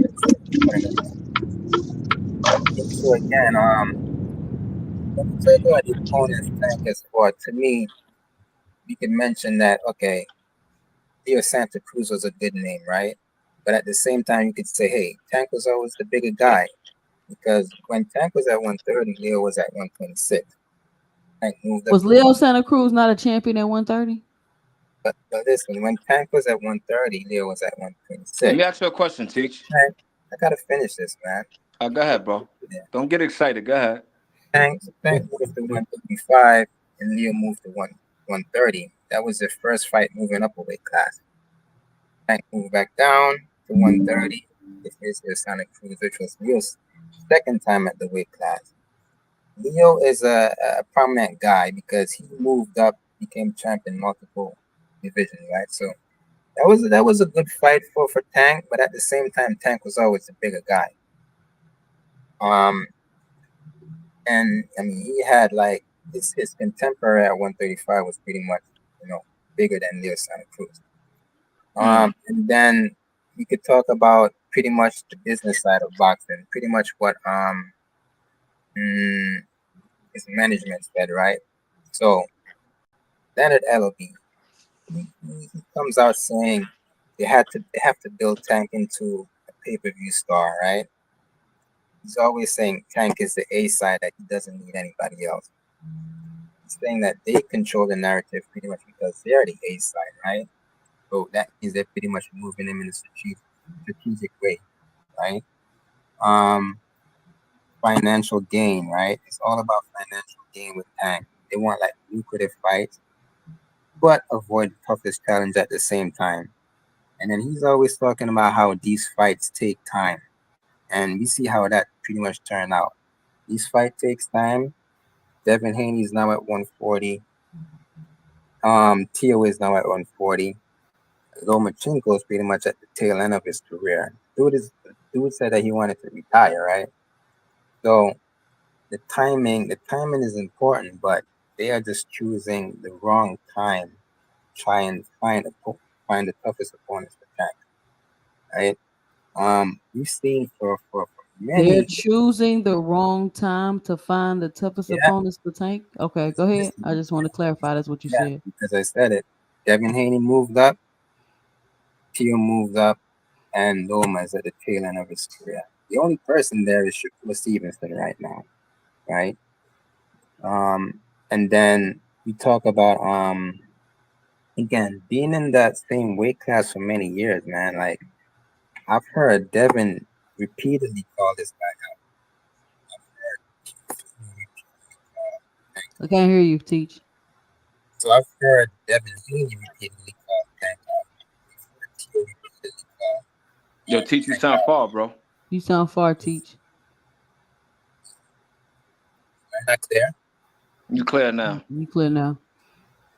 So much in the weight class, I repeatedly heard Devin Haney call him out, and she repeatedly called him out. And obviously, Ryan called him out. And that fight took. Yo, Teach, let me say one thing, because I'm about to go outside and get in the car, and I'm going to just listen in the background. But this is my thing, right? Like I said last week, that sparked this back and forth for me and you, right? The double standards and the hypocrisy. For example, everybody say Tank won the WBA regular belt, the Reggie belt. They don't tell you that Lomachenko won that belt versus Jason Sosa. And then he got the super belt when he beat Linares, but he was rocking that Reggie belt. Mind you, he won Fight of the Year for winning that Reggie belt, beating Jason Sosa. The second part of that is he beat Rigondeaux. Rigondeaux's the career bantamweight. He's never campaigned at 126, never went to 130, won a belt, never won at 122 and won a belt. He was a 118 pounder, and he went up to 130, and he got beat up and knocked out, and then they called his man No Maschenko, or they saying No Mas, and he's making dudes quit. This is what they did. When Tank fights Leo Santa Cruz, who moves up 4 pounds, mind you, it's not a big jump, and mind you, you know And these he's dudes. already he becomes a champion in the He division. becomes a champion, and you know that when these guys rehydrate, they rehydrating way above the 130 limit. Not only that, in the fight with him and Tank, the announcers even said it. They said that Tank was the bigger guy, but it's clear in this matchup that Leo Santa Cruz is the bigger guy. You So, understand? So my thing is, with Tank, whatever Tank does is gonna be some kind of weird double standard with him. so you I want don't to get it. you want to know what happened with the Lome and Rigo fight? That's different with the Leo Santa Cruz. What you're gonna say is that Rigo called them out and they had history from the amateurs. That doesn't matter. Like for No, example, no, no, no, everybody says no, that anyway no. is way too small for Tank, It's and not we that. agree. Yeah, So it's why not does that. Lomachenko get credit for beating Rigo, but then Tank would get discredited for beating anyway? The difference with this fight is because of the fans. The fans were calling for that fight, and the back fans were calling for that fight. The boxing analysts were calling for that fight. It doesn't It matter. was We talking about the no, principles. We talking about the weight and People are moving calling for people Tank up. to fight anyway right now, and if you that's go to the the thing. comment sections, But that's the they thing. they automatically say that this man's a weight bully. He No, needs to fight somebody his size. But one thing I don't like, this is what I'm saying. That's why I said I invited the smoke, right? Tank's first fight at 135 was 2019. He moved back down and he fought Santa Cruz. Then he went back up and he fought Barrios. So my thing is, Tank has shown that he's willing to challenge himself. No matter if you say Barrios is, oh, he's not all that. You tell you Dennis Ugas that. Yeah, you Dennis Ugas are looking like steak meat. So my thing is, whenever Tank fights somebody, they get automatically discredited. When Bud fights somebody, we don't know who this dude name is, Majamov or Avanesian. Everybody say, oh, this guy's really good. He's better than we thought. When Tank fights him and knocks him out, he's a bum. He never could fight. He started fighting at 18. It's the weird double standard, bro. but Tank missed weight at 130. Shakur missed weight at 130. Who do they call a weight bully? They call takeaway bully. But Shakur missed weight Facts. though. So Facts. my thing is, I'm showing you numerous examples of them using double standards. 118 Rigo, 118 anyway. Oh, Tank is picking on people. He needs to fight guys his own size. He need to go to 147 and challenge himself. You ask them to say, yo, anyway, need to move up to 130. Nah, he's comfortable where he's at. He shouldn't move up. You It's look at comments like this right here. I want Tank versus Edwin. Why? Why do you want Tank versus Edwin? so this is my thing, The right? man They is think that injured till the end Edwards of the gonna year. Already said that he can't fight. He coming off a loss where he ain't throw no punches because he felt apprehensive about Shakur Stevenson's power. What are we talking exactly. about? Then, right? When you look at Edwin, right, he lost to William Foster at 130. So when you say, well, he's picking on Lamar Roach is a 130 pounder. Well, Santos is a 130 pounder because he lost to this guy at 130. That's one. Two, he said, well, they're in the same stable and they need to fight each other. These other stables, these other guys, they're not fighting each other. When you ask, why is Schofield not trying to fight William Zepeda? It's crickets. Like, yeah, why you not trying to fight Zepeda and y'all on the same street? But even this the same this is people y'all mentioned that Tank haven't fought each other, and they're at the same promotional company. T.O. ain't fought Devin. Devin ain't fought Shakur. Shakur ain't fought T.O. and Devin. None of them have fought each other, bro. So how can y'all be like, why Tank ain't fought them? Why haven't they even fought each other? That's Theo what I'm fought, saying, because of Theo the double fought Loma, standards. Devin fought Loma. And That's it. also That's two a cent fact. and Now, what I also want to two say cent. is, you can't compare the Rigo and Loma fight to the Leo and Tank fight because you can't just ignore fans' demand. The fans Nobody were demanded that fight, bro. yes, they did. And this was a big topic Who? on YouTube too. The fans were calling for Loma and Rigo, and the media was calling for Loma and Rigo. So you can't compare that. They were calling for it, and the All right, fight let's say, for example, hypothetically, that they did call for the fight. not Why is he not labeled hypothetically as a they weight did. bully? Not hypothetically, they did. All right, why is he not being labeled as a weight bully? When anyway and Tank, the fans are calling for the same fight. Fans demand again. They called for the fight. The fans are demanding anyway to fight Tank. Just like we are demanding what to take these tough fights. The fans demand they count. All right, so this is another thing too, right? When Lomachenko fought Teofimo, he's too small. He's having trouble with the bigger guys, right? Why he don't go up to 140?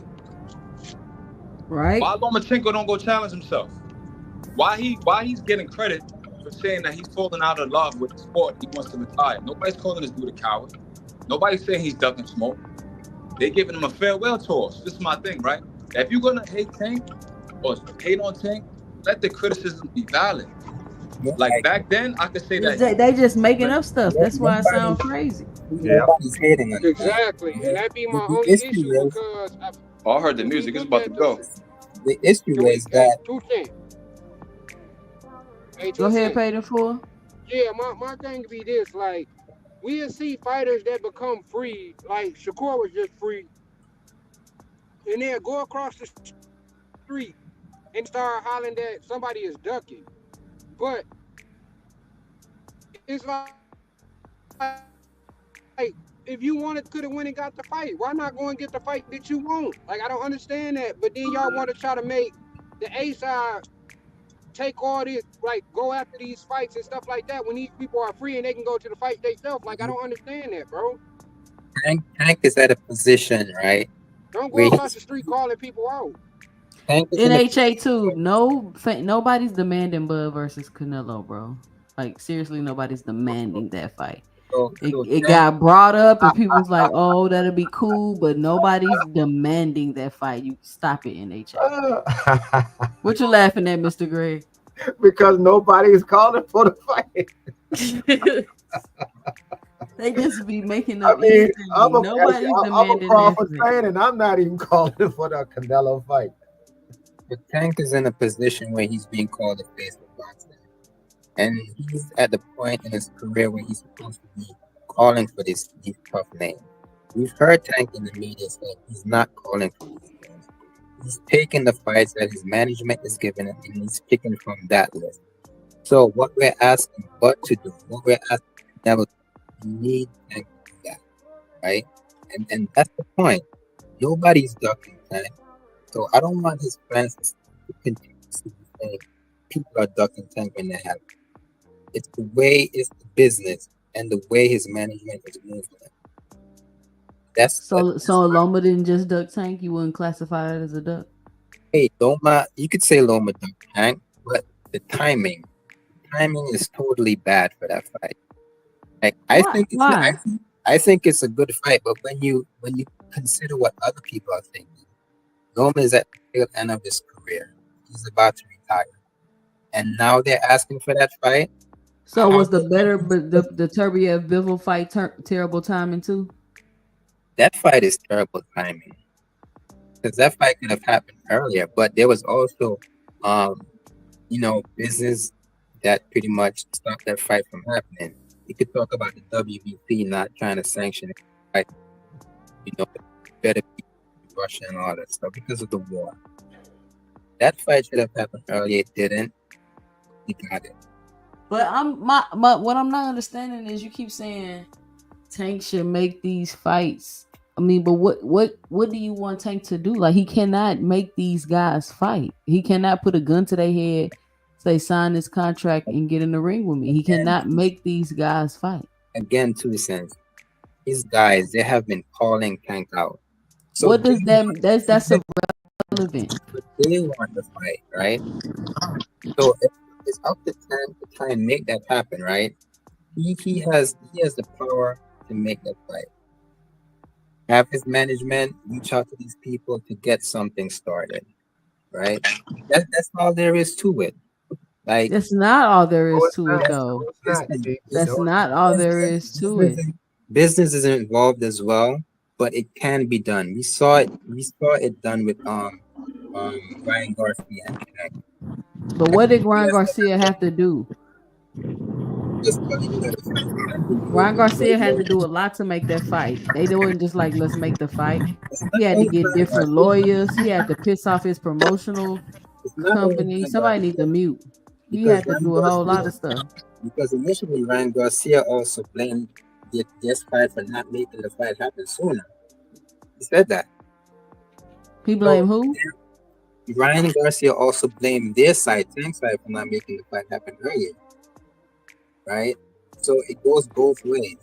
It's tough, but it can happen. We've seen cross promotional fight happen. All it takes is for these guys to reach out and say, "Hey, we want to make something happen," and I don't believe that they have reached out to make fights happen. But how is that all it take when you No. hear Bob Arum saying out of his own mouth, I'm not making big fights for Tank. Why would Floyd I do said, that? Floyd said that as well. You only wanted to make in-house fights. So all these guys, they say this on media, but they always work behind the scenes to make something happen.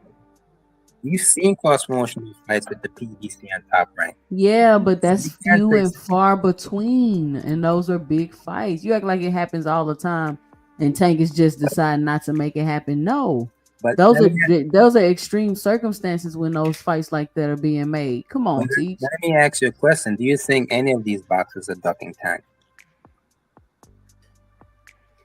Yes, they are ducking Tank, Yeah, and I say that's my not. It has nothing to do with being scared. Mhm. It has to do with you just trying to attach your name to a fighter, Doesn't but have to you're do with not. that. But let me finish. But you calling his name out, saying you want to fight him, but you're not putting yourself in a position to make the fight happen. You're not doing that. You just think you're gonna talk, and then he gonna send you a contract, and we gonna fight. No, you got to put yourself in position to get the fights. Just like Gary Russell, you 2 divisions down. You've been sitting out 3 years. Like you're in no type of position to get that fight right now. Maybe if you come back, go to 30, get a championship, defend the belt, do something like that, then maybe boom, it'll be a good fight to make you in position. Shakur Stevenson, you went all the way over the match room where you instructed them not to make the fight. You're not in a position to make the fight. If you really wanted to make the fight, you wouldn't go put yourself out of position and then be like, oh well, if he really want to make the fight, I could just jump into position real quick and we can make the fight. Eddie Hearn a step aside. No, that's not how it works. It And you doesn't see, really work like that. that's always going to be my issue. My issue with everyone saying people are ducking Tank, and he's clearly not trying to make these fights happen. When he's clearly not calling these names, when he's He's clearly neglecting the just picking politics. from whoever they feed to him. but That's calling somebody else don't make the fight though, Teach. There's you the my fighter, thing. the fighter, Yeah. to be quite honest, has the least say when fights get made until they get to a level like say a Canelo. And even then, there's still going to be a little static because somebody still has to put up the money. It doesn't matter. I can Tank and anybody else can call whoever they want to call out. We've been talking about this, and we seem to still forget. Somebody has to put up the money and be willing to pay Tank and be willing to pay whoever the opponent is in order for that fight to take place. And whatever streaming service wants that fight on their service, it's still all of these parts got to come together. And I think a lot of the guys want to fight Tank, but they want the conditions that in which they probably would fight him to be favorable, even though they're not in that position as Tank is in. So, Right. so we can't just say, just call them out and the fight will take place. That's never happened in boxing before. And I was laughing when 2 Cents said you can't put a gun to somebody's head. I just started laughing because many, many, many years ago, that's exactly how some fights took place. But I was, but and in today's world, no, you can't do that. yeah, and Most people don't this know that Don this is King the killed two business of people. boxing, and so Tank is gonna always have the leverage. And I think these guys know when they go into a Tank fight that he is going to have the leverage. When you think of what Bill Haney said, at one point that he's gonna take, and I'm not saying that this, I'm not saying, well, he pretty much said he would take the same deal as Ryan Garcia. So he knows he has to take less. When you get to Shakur is saying he knows he has to take less money. So these guys are gonna have to abide by what Tank pretty much has to say. Because he's the A side. And until they do, we still ain't seeing the fights. That's all that Business, what it comes down to. Everybody got to come to right, whatever their part of the agreement is. They're gonna have to make that agreement. And right. if And one this is person doesn't agree to something, the fight's not gonna happen. what I'm trying to say. Instead of blaming an individual boxer, you just gotta blame the business of boxing. That's it. You got a You point there, you but I basically think said the most same of thing I us know said, that Teach. part. I mean, most of us know that part, but we talking. We really like to be able to talk about the fights. We know the business of boxing gets in the way and screws up fights and delays fights and so forth. But you also got to look at what the fighter is doing to on his part to really make the fight. Mhm. So those all of those factors come into play. And then some people think somebody is just ducking and somebody's just avoiding. And sometimes there is a moment where you might not take a particular fight because you're looking at something else, and that would put you out of position if you took this fight.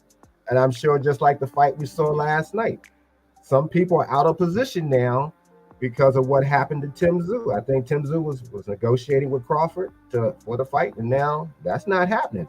So even he's out of position to some degree because since the energy was being directed toward him and Tim Zoo, so now he got to get in position with something else. Does the fight with Spence and Fondor still happen? More than likely, but there could be some problems there. So we have Yeah, to. he's Tim Zoo shaking the table over there. Yeah, I mean, a lot of things are taking place now. They're like, okay, we got a monster, a potential monster in this division based on what he did to Tim. So what's going to happen now? Is Ortiz looking, or is it say no? Let me look somewhere else now. I think he's gonna look somewhere else. Yeah. So all of those things happen. So it's moving parts continuously, and everybody trying to be in position to get the payday, to get the fight. In the meantime, all we can do is talk about them and talk about it, but still wait and see what happens. All right, I'm about to go around the panel. It's time for me to go, but I'm gonna let everybody get their final 2 cents off. Um, Teach Club, what's your 2 cents? What's your final 2 cents? What you got for the Um, show? yeah, good talk. Good talk. We spoke about various topics in Zoo, the Tank. Just looking forward the upcoming weeks, and let's see what it has in store for us. That's about it. All right, thank you for joining me, Mr. Nah, Greg. I'm What you driving, so got? I'll say something. So basically, Okay, all go I'm about ahead. to say is, I felt like Murtazaliev woke up the casualties. Basically, I feel like you got to stop underrating fighters because you don't know who they are. They might be obscure. There might not be much film study of them on YouTube, but that doesn't mean that they're not good fighters. That doesn't mean that they weren't decorated amateurs. And someone like Tim Zoo, ironically, fell for the same thing. He thought this dude was an easy win, easy layup. He was going to become champion again, probably running back with Fedora. That's not what happened. So I feel like a lot of a lot of the boxers are not like the old school boxers where they were dedicated, they were determined, they had discipline. Even though a lot of boxers back then were drinking and smoking and fell victim to crack epidemic, the mentality was way different. Like these guys now, they prima donnas. They don't want to fight nobody. They just want to be cute. So that's all I really got to say, buddy. And I'll see y'all next time. All right, thank you for joining me on the panel. I will be back on Friday at about 6:30 p.m. for some good old boxing talk, chopping it up about the current events of the week. Make sure you come back and join me then. If you haven't already, be sure to punch that like and subscribe button. And if you're listening to the replay of this live, let me know and drop it below your 2 cents in the comment section. You can always support the channel in the Cash App at 2 Cents Boxing. Or you could just simply hit that like and subscribe button and leave a comment below. Mr. Greg, what's your final 2 cents? What you got for the show? Like they always say, boxing is the theater of the unexpected, and it's something unexpected, and it's can make things exciting. It was a great chat.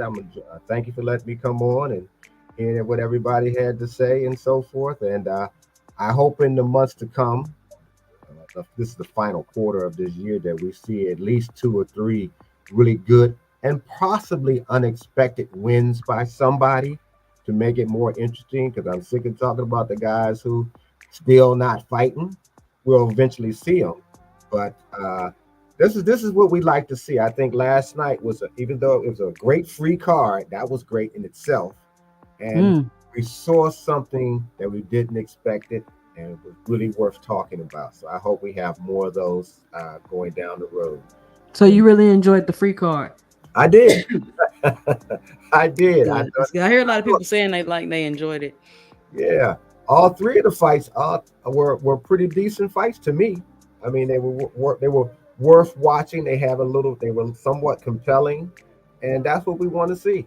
I mean, we can be satisfied sometimes with it. Doesn't have to be the super fight. We want to see those, but if we got good solid fights like we got last night, regularly and consistently, it's easier to digest the fact that the super fights aren't coming fast enough, because we're still seeing good fights.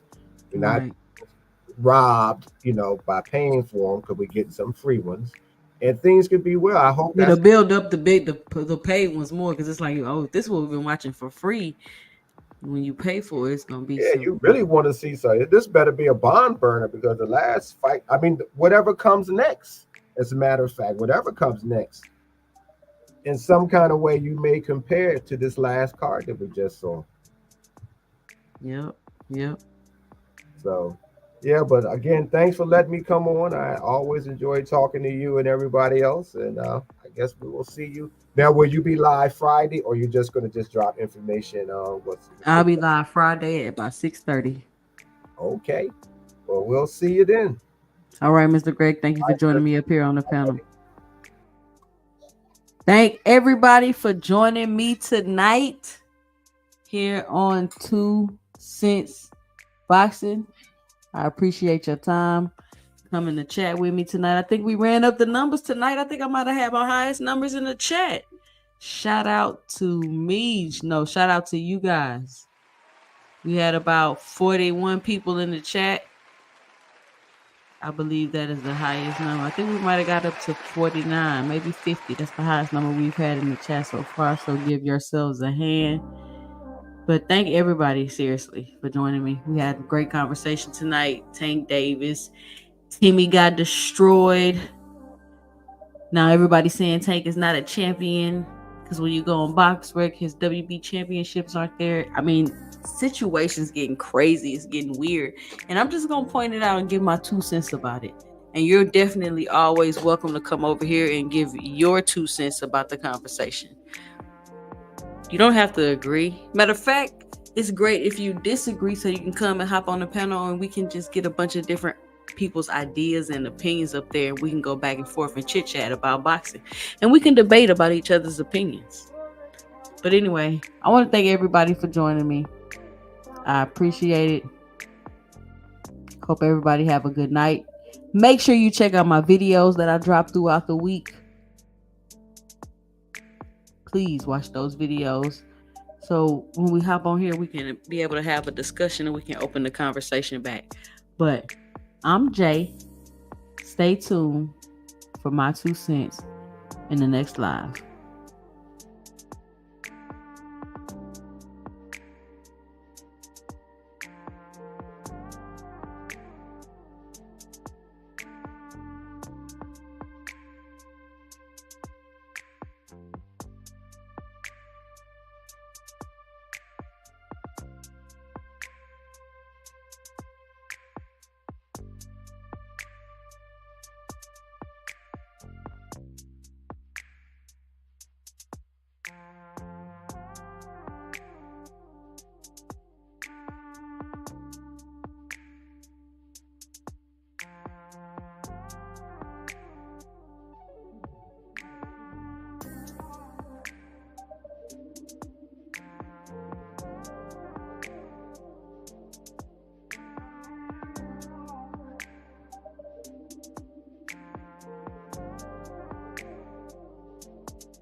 To y'all, man.